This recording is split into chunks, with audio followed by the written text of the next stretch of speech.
Preparing HP OfficeJet Pro 8700, 9010, 9020, or 7700 wide format all-in-one printers for service.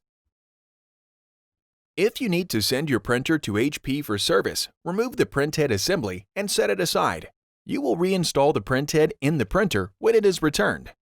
First, press the power button to turn on the printer.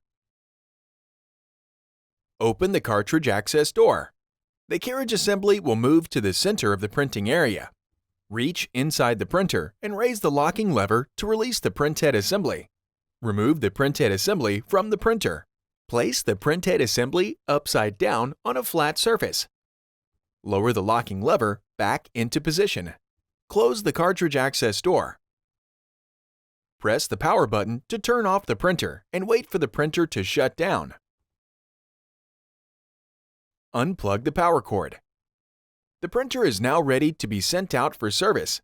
Next, you'll install the printhead assembly in the replacement printer HP sent you.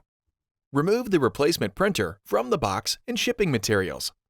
Plug the power cord into the printer and connect the other end of the power cord to a power source. Press the power button to turn the printer on.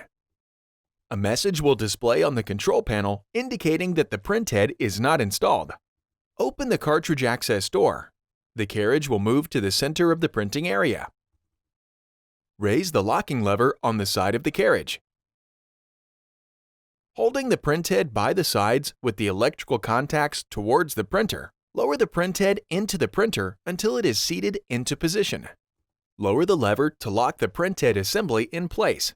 Close the cartridge access door. The printer is now ready for use.